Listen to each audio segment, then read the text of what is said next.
Welcome to the C.L.I.M.B. This is a show dedicated to helping singers, songwriters, and indie artists like you create leverage in the music business. This podcast exists because we want you to win. And you're going to need leverage to win in today's music business. The days of the record labels signing you and the publishing company signing you without having some business behind you are over. You really need to have a reputation. You need to have some business going on, and that is what's going to get you into the inner circle. What is leverage? It's a strategic advantage. It's the power to act effectively. That's why we called it the C.L.I.M.B. C.L.I.M.B. It's an acronym, creating leverage in the music business, which is brilliant. That was written by my good friend and lyricist, Mr. Brent Baxter, is also my co-host. He's an award-winning hit songwriter with cuts by Alan Jackson, Randy Travis, Lady Antebellum, Joe Nichols, and more. And what I love about Brent is he helps you, artists and songwriters like you, turn pro by revealing how you write like a pro, how to do business like a pro. And not only that, just about every week, he's connecting you with the pros. You can find Brent super easy at songwritingpro.com. Once again, that's songwritingpro.com. And I would like to introduce you to my co-host, Johnny Dwinell. Johnny owns Daredevil Production. They help you find your sound, and they help you grow your audience so you can become the artist that everybody loves, so you can get paid in the process. Daredevil has worked with multi-platinum artists like Colin Ray, Tracy Lawrence, Ty Herndon, and Andy Griggs, just to name a few. You can find Johnny at daredevilproduction.com. That's production, singular, no S, and there is no S because there is no other Johnny D. What's happening, brother? Man, I'm excited because I've been talking a lot, and now I don't have to. I can listen to you. Once again, we're in the same room together. I like this. Yeah. I don't ever want to stop. Don't ever leave me. Today, just to drop a little bomb right here, and then we'll take care of some business. We're going to talk about the power of social proof. We talk about that. We mentioned that a lot on previous podcasts. Yes. And I want to really dig into what social proof is, because this is one of the most powerful tools of influence that you're going to use to expand your audience and to market your music as an artist and to market yourself as a songwriter. Oh, yeah. And we're going to talk about how all that connects and the things that change so that you're thinking about it the right way. But before we get into that, we want to talk about number one, if you haven't joined the C.L.I.M.B. community, please do so. Go to Facebook, search the C.L.I.M.B. community, ask to be let in. We will let you in. We let everybody in. But if you're obnoxious, you'll be roadhoused. And we have developed the rules for that, so be careful. Yes. The second thing is you want to share this. If this podcast information is helpful to you, if you're binge listening to this, man, turn some other people onto it. A bunch of you are, and we want to spread the love, help us spread the gospel. Take 30 seconds to leave a rating or review on iTunes. It makes us look legit to the people who are thinking about diving in, and they want to know that it's legit. Social proof. Social proof. That's the social proof. There you go. All these people like it, then it must be good. I'm going to check it out. I'm going to check it out. That's right. And finally, the C.L.I.M.B. conference. Right, we're getting close here to very scarily close. Very close. Like it's next week. It is it's this week. It's this week. It's this week. Yes, it is. We're about to hop on a plane in a day or two, and. Well, if you haven't got your ticket, there's still time as if it's not sold out. Right. I know we're about 75% of the way full, I think. I think we're getting there, yeah. But this is the CLIMBconference.com is where you can get more information on this. But it's Brent, it's myself, it's Chris Oglesby, is a hit publisher from BMG, and Shelby Kennedy, who's the president of TuneCore. So if you got questions on what the new music business looks like in the digital world, boy, Shelby's going to have all those answers. Yeah. If you got questions on how publishing works and different ways that you can get in and create relationships and have some time to spend with the man and show him what you got going on and get some good feedback from a pro on your, like the pro of pros, like Hall of Fame publisher guy. Yeah, he's really good. Like, goodness sakes, like there's your chance to do that. Brent, hit songwriter, is going to be there, and we're making miracles happen here with marketing and in the digital world. So I think all your answers can be handled right there, right? Yeah, that's right. So you can find out more and reserve your spot at theclimbconference.com. Theclimbconference.com. So check it out. That's right. Oh, and don't forget to subscribe to the podcast, right? So then it automatically just every Tuesday the major episode goes into your phone, and every Friday the little mini-sodes happen. We've got the expand your brand for marketing, which is a little 5-10 minute blurb with some value bombs, just Yep. And then the song title challenge every other week. Pound for pound, they are strong. That's right. Pound for pound. You're not going to find a better way to spend that 10 minutes of your life. Exactly. All right. So what do you got today? Man, the power of social proof. This is something that you all are familiar with, that you all do on a regular basis, and that you've all been influenced by on a regular basis. And I want to dissect it a little bit today, because this is how you sell records. This is how you sell tickets. This is how you sell merch. This is how you expand your audience. This is how you get people to fall in love with you as an artist. This is what turns a really great songwriter with 500 songs in a can into a hit songwriter, and all those songs become worth money. Yep. It's social proof, okay?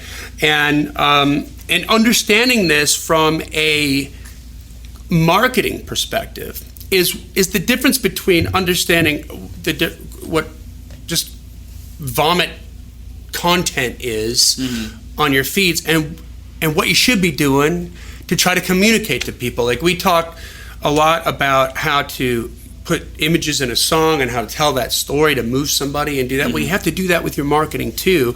Everybody's always unsure of what to put in there. This is going to give you a bunch of ideas. So, man, I've been... Help us out, Johnny. I'm about halfway through this book that I'm going to recommend that everybody purchase. It's called Influence, The Psychology of Persuasion by Robert Cialdini. That's spelled C-I-A-L-D-I-N-I. Influence, The Psychology of Persuasion. I think I picked up my book for like $6 or something like that. I have it on my wish list on Amazon. I haven't gotten it yet, but it's on my list. It's on my list. I got a used copy, man. You know what I mean? Yeah. Like, it was in good condition, and I didn't buy it brand new, but wow. Who cares? The information is still brand new. It's blowing, blowing my mind. So, social proof states that, quote, one means we use as a society, as a species, to determine what is correct is to find out what other people think is correct. Okay? Or cool. Or cool, yeah. Or popular. Or popular, that's right. So, now that's a really sort of hoity-toity way to spell that out. Right. Seth Godin took that and boiled it down to 7 words. He's good at this. People like us buy products like that. Or how about people like us like artists like that? People like us go to shows like that. Exactly. And so we're going to take a lot of cues from the environment and from what's happening around us, and the psychology that comes with that. When you learn about that and you understand about that, can change your world. Okay, and so we're going to dig into some of that today. Think about, let's take Nirvana's record, Nevermind, big record. I think it sold 10 million copies. Let's just say it's very ironically named. We all minded. Hey, that's right. We all paid attention. We all gave us a mind. That's right. Genius. Nothing to see here. Like that. Oh, yeah, there is. But let's say that record sold 10 million copies, just to make the numbers good, so I don't have to do a lot of math in my head. Right. What social proof does, and what the phrase "people like us," like bands like Nirvana, means, is that the first 400,000 records that was sold of Nirvana were by people that really genuinely love Nirvana.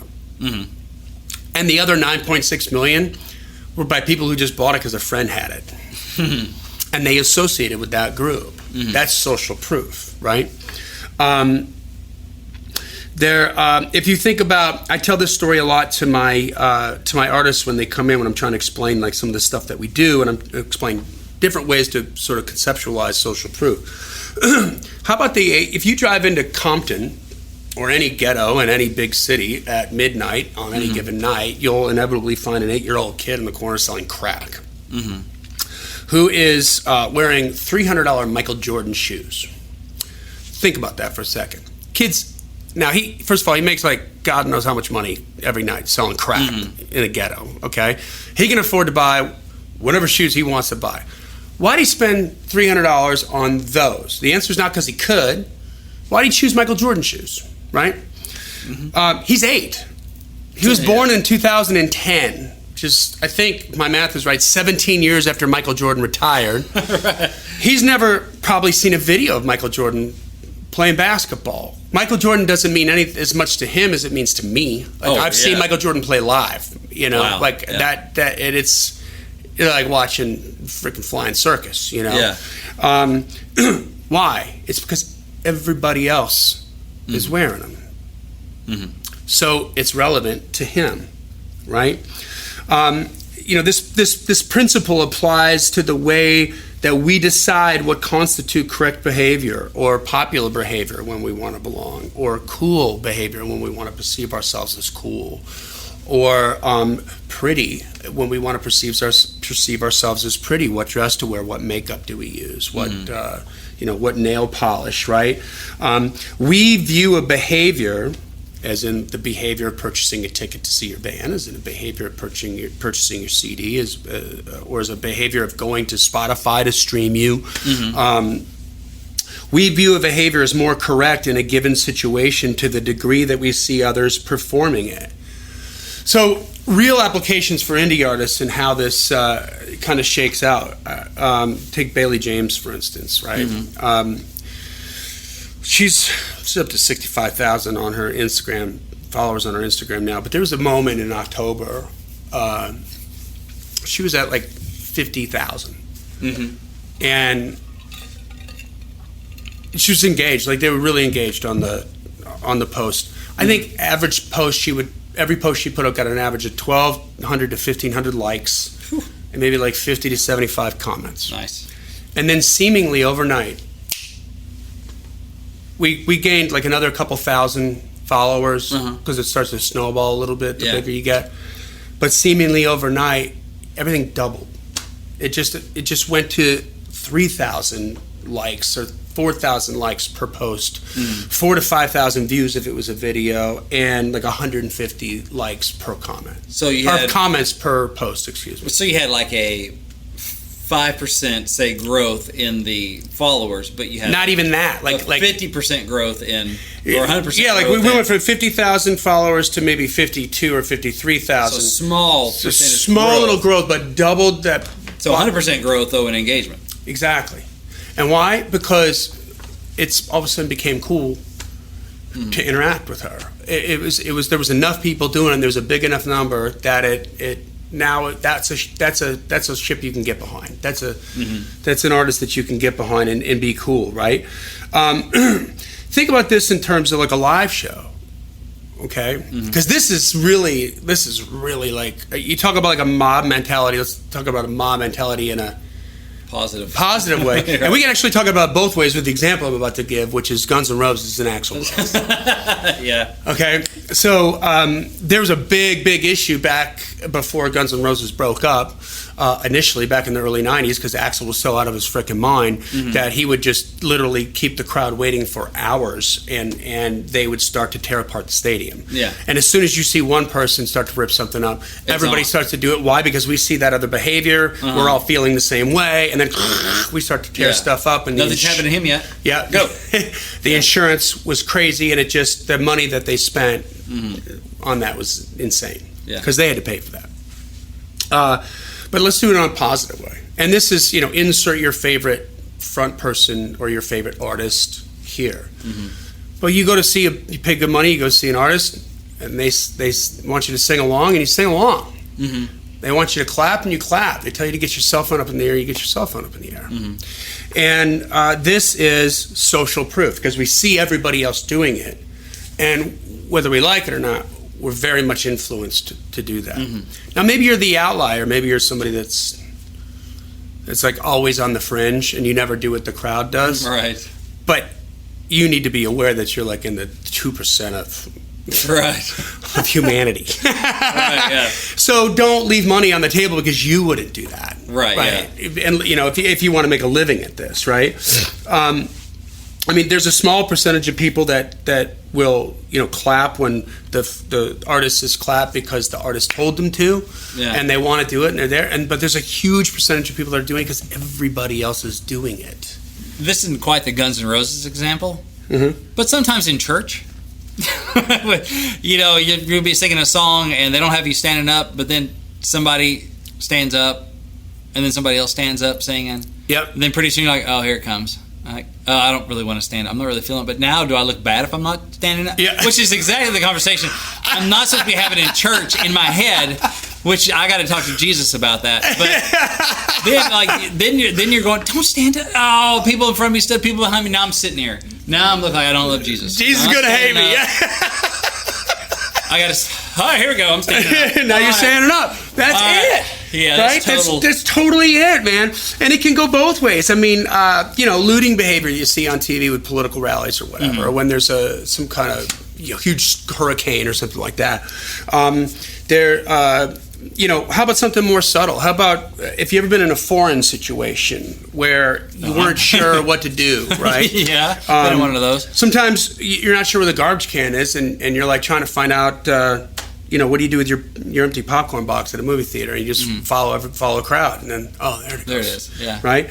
Or if you've been in like a fancy dinner, it's a little bit above your pay grade, maybe, and you're like, which fork do I use? And you get a little wound up, and then you just sort of watch what everybody else does. I think of the scene. Yeah, you just watch them going, which fork are they going for? Which fork are they going for? Yeah, exactly. I think of the scene from the dinner scene in Pretty Woman, which is like one of my favorite movies.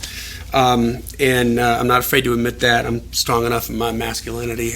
I love that movie. And but there's a scene where she's at the dinner and there's a certain appetizer that they've served, and she's not sure how to eat it. And she's trying as hard as she can. So here she's a hooker in the movie, and she's like in this really high-end dinner, and she's not sure what to do. And the guy across the table just sort of winks at her and grabs it with his fingers and eats it. And she's like, "Oh, okay, cool. So I can do that." But there it is, right? This is social proof. As a rule, as a human rule here, we'll make fewer mistakes by acting in accord with social evidence than acting contrary to it. Yeah, most of the time the popcorn's going to end up in the correct trash can. If you follow the people out of the theater, trash can, okay. Then if you go, no, I'm going to do something different, it's going in the high chair. Right. So when a lot of people are doing something, it's usually the right thing to do. Usually. So put this in terms of how can you use this for your marketing? How can you show a lot of people on board, on the train of whatever your artist name is or whatever your band name is, right? How can you make that happen? What if you're a songwriter and you're having a pitch meeting with the publisher and you know that you've got holds maybe that publisher isn't aware of? You should make them aware of it, right? Like, by the way, these 3 other publishing companies got holds on it, or these 3 artists got holds on it, or I've gotten cut. Maybe you don't have any holds like inside the industry, but you're an outside artist or an outside songwriter that has cuts with a couple different artists that are local to you. Well, that's something, right? A couple different artists that are just nondescript to this guy, but hey, they cut my song, and so wow, okay, all right, now that's different. Now all of a sudden you go into a different pile. You do, and it becomes a more of a club like that. There's things that you can do. I'll give you an example of this. Exit polls, political exit polls on national TV, right? So, and this isn't a political statement. It's just this happens. It doesn't matter. Just put your network on there. Yeah, this isn't political. But you come out. The unknowing person walks out of the poll booth, and there's the Live at 5 reporter. Hi, sir. Do you hate black people, or did you vote for Obama? And the person immediately says, I don't hate black people. No, it's like another vote for Obama, and you know what I mean. And so they're trying to sway the political opinion with that, right? Yeah. And it happens just the same on the other side. So it happens on both sides of the aisle. Because I remember on election nights, you're like, don't listen to the exit polls. These are very early because they'll start doing exit polling before the polls close. Especially on West Coast, East Coast, West Coast, and they're like, and so people are, if they're on the losing end of the early exit polls, trying to rally their people in California, going, don't worry about the exit polls, get out to vote. Because a lot of people go, oh, we've already lost. Or some people may go, oh, well, good, we're winning. I don't need to go. Which is the design of that whole thing. Yeah, because it's not that it's news yet. If they really didn't want to affect it, they wouldn't be going out talking to people. I mean, it does have an effect. So one way that we applied this to a real world marketing situation, we did it with Bailey James. First of all, she's got a web store, and we did this like 2 years ago. I made the argument to the team, and I've made it several times, that the only reason we went from records to CDs and from CDs to MP3s, which is like a steady decline in the sonic quality, was because we were told to, right? And in the industry, everybody laments like, oh, it's just so sad, nobody knows the difference. And so why do we even bother recording in HD? Because they don't know the difference. They're only going to listen to it on MP3. Blah blah blah. And my argument is, they don't know the difference. So we just have to add the value into the difference, and then we can change the price of music if we want to, right? Yeah. So I put my money where my mouth was. And on Bailey's website, which is baileyjamescountry.com, you can check it out.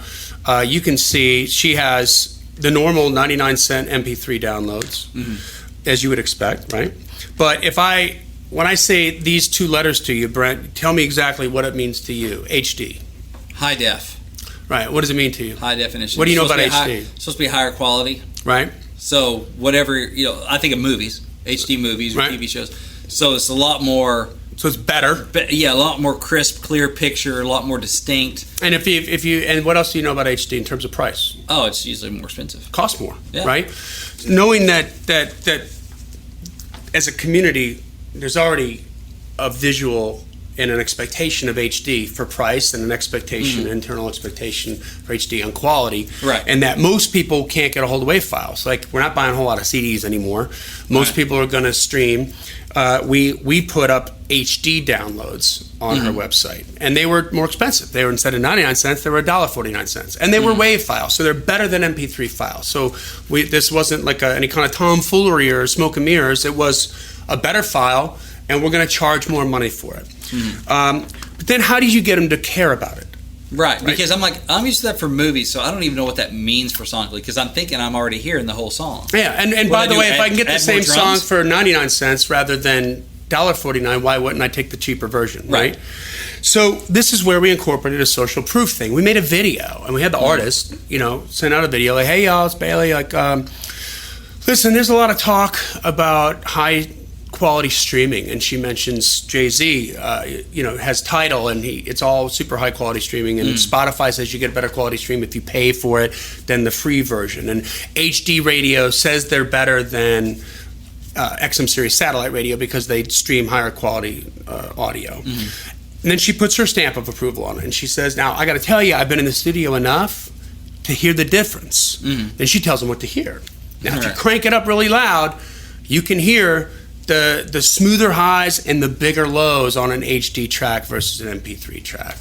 And then she puts it on them, and which is this is all scripted, right? It's all intentional. And she says, look, but it doesn't matter what Jay-Z thinks or what Spotify thinks or even what I think. It just matters what you think. Now pause right there for a second. This video went out to her email list. Everybody that was on her email list got on it because they received an MP3 download of her single. Okay? So the title on this email was, I have another gift for you. And it got an 80% open rate, by the way. Okay? Nice. And so she says, so I've attached to this email an HD version of the same song that you already have. This is before we released the EP, by the way. Okay, so the single's out. We're trying to warm it up. So I've attached an HD version of the same song that you already have. The only thing I'm asking you to do is just whenever you get a minute, like wherever you listen to your music, listen to the two tracks back to back and crank it up and tell me which one you think is better. Yeah. And then hit me up on social media and let me know. So there's tons of kids like, HD's way better, HD's way better, HD's way better. Moral of the story is, when we released that EP, 80% of the sales of music that was on her website was HD. Wow. We could manipulate the buying decision based on social proof because everybody else was doing it. Yeah. Right? So this is the kind of stuff that you need to be thinking about. And of course the benefit for y'all was sales at a higher price. You already have the WAV files. You just made them available. That's so right. That was the benefit. We just made a lot more bank off this than we would if we just sold the MP3 at a lower price. Here's how powerful this is. It's probably not one person listening to this podcast hasn't at one point or another watched a sitcom and the laugh track on a sitcom. So we all know it's fake. And we all know, and the artists know, whoever the actors are and the writers know that it's fake. And trust me, they hate it. There's been many contract dispute over when the sitcom airs, is there going to be laugh tracks or is there not going to be laugh tracks? There's nobody that creates the show that wants the laugh track, I can promise you. But the network demands that you put it in for one reason and one reason only. It works. When they start surveying people who watch the show, they're like 40% more likely to say that it's funny. Even, by the way, even if it's poor quality. It's not really funny. Even if it's not really funny, they feel like it's funnier because of the laugh track. And so, Cialdini says, our folly is not that, and this is specifically to laugh tracks, our folly is not that we use others' laughter to decide what is humorous and when mirth is appropriate. That's in keeping with the well-founded principle of social proof. Like, of course we're going to think it's funny because everybody else thinks it's funny. The folly is that we do it in response to something that's patently fraudulent. And notice, it's obviously not real laughter. Right. But we fall for it anyway. We fall for it anyway. Okay. So right? that we use laughter. It's that we use fake, canned laughter that we know is not true. Yes. So think about bartenders. If you're a smart bartender, what's the first thing you do before you start your shift with the tip jar? Put some money in it. Put some money in it. Somebody already put some money in it. Like, you're not the first. Go ahead. Right. This is where the money goes. I'm showing you where the money goes. You're going to get more people are going to tip you. Put a 10 in there. Because of that. Right. Yeah. How about, you mentioned church before. How about church? Ushers.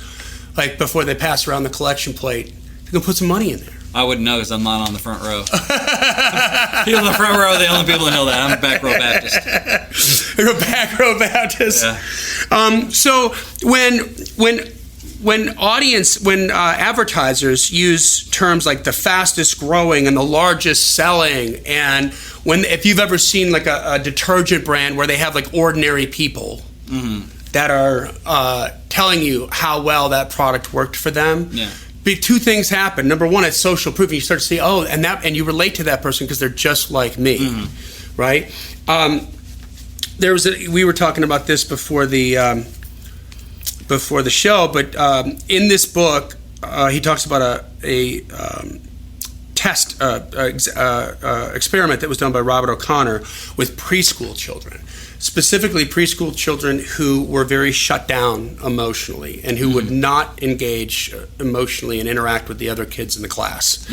And they tried all different kinds of ways to get these kids out of their shell and get them out of the corner where they're just inside their own head and they're not playing with the other kids, and that could become a seriously bad habit and really hurt their lives at that stage of the game, right? This is a mission critical moment. Yeah. Okay? So what they found that was astoundingly beneficial was a 23-minute film showing these isolated children, other isolated children, like playing with their classmates. Where they have all the class over here and this isolated kid over here, and then the kid walks over and starts to play with the classmates. And the kid's accepted, and they play, and everything's happy okay, ending. And this is fun. And that one 23-minute video would break all these kids out of their shell, and they would go and play in class. And even though the teacher would be like, Jimmy, go play with Robert and Susie. Don't you want to go play? Because there's the peer-to-peer thing. Right. So what are we talking about here? Content, right? Like, you want to show somebody that's in your audience, that could be in your audience, like purchasing your product, right? Yeah. Or enjoying you live. Right. Or the power of that image is more powerful than you saying, on sale now at iTunes. Like, it's awesome, check it out. Exactly. And it's more powerful to show other people checking it out at the grocery, at the line, at the checkout line. Yeah. Like fear, like what do you call it? Like irrational fears, and maybe it's not irrational, but there's a lot of little kids that have a fear of dogs, and not from a trauma. Now, some kids got a fear of dogs because they got bit or attacked by a dog. This is not trauma oriented. They just have a fear of dogs, and their parents want to get them to like dogs. Same thing. You show them videos of kids playing with dogs, and then all of a sudden the kids start to realize, oh, this is fun, this is cool, and then they'll go and they'll play with the dog, right, when they're little. So, and it's a peer-to-peer thing. It's not an adult telling them to do this. Or an adult playing with a dog. Or an adult playing with a dog. That's right. Like kids like us play with dogs like these. See how that works, man? So, we did a Jacob Cade, one of my artists, rock artists. He's in the top 40 now on Billboard's indicator chart for rock. That means he's getting spun, y'all, and it's real. And he's out there. We're trying to get as many tour dates as we can. Well, he got the opportunity to do a one-off in Scottsdale, Arizona, opening up for Dokken, which is a big 80s band. And he was not direct support. There's 3 bands on the bill. He was the first band. Mm-hmm. So he was going on at 8 p.m. He's opening for the opener. Hardly anybody's going to be there, right, at that thing. So the other thing is, we're not getting spun in Scottsdale. It's not a market. It's not his hometown. That we're in. He's from Colorado. That's right. He's from Denver, Colorado. It's not his hometown. So nobody knows who Jacob Cade is in Scottsdale, Arizona. Mm-hmm. And I went back to the investors and I said, hey, I want to try something here. Can we give me a budget on Facebook of like $200? And they're like, oh yeah, do it. Mm-hmm. So I put together a video. Now, we had some compelling images. First of all, this kid on stage, on a scale of 1 to 10, kid's guitar playing is at like a 15. On a scale of 1 to 10, the kid's performance, like live performance skills, are at a 15. Mm. Like, he's off the charts. So much energy. Like, it's insane how amazing. Like, he just will blow your mind. Like, okay? And so the formula, again, get the art and the artist in front of new eyeballs, and let him do his thing, right? Well, we just wanted to get as many eyeballs out there as we could. Right. So we put together a video, a 1-minute video of him playing live, like all these different clips of him playing live. And we had a couple shows where we got clips from, and the video clips were his mom from the side of the stage shooting video of him. Mm-hmm. And one of the shows, I flew up to Denver and was just there watching the show, and up from the audience, and I was taking it from the front, looking in, and it was a big opener for Steel Panther, so there's like 3,600 people there, but these people were freaking out on him. Another show, we were getting a lot of spins in Spokane, Washington, and he went there and did another opening show, but everybody, they packed the house because they knew who he was too, and they're all like clapping, and so the video opens up and he's like clapping along to a packed house full of people clapping along with him, and his tracks playing underneath of it, and the whole messaging was, hey, Scottsdale, get there early. Don't miss this, kind of a thing. And I'll put the video up. I haven't done it yet, but I'll put it up in the C.L.I.M.B community. But long story short, I get a text. This just was last Saturday from today when we're recording this podcast. It was April 14th was the date. And like 400 people showed up to see him.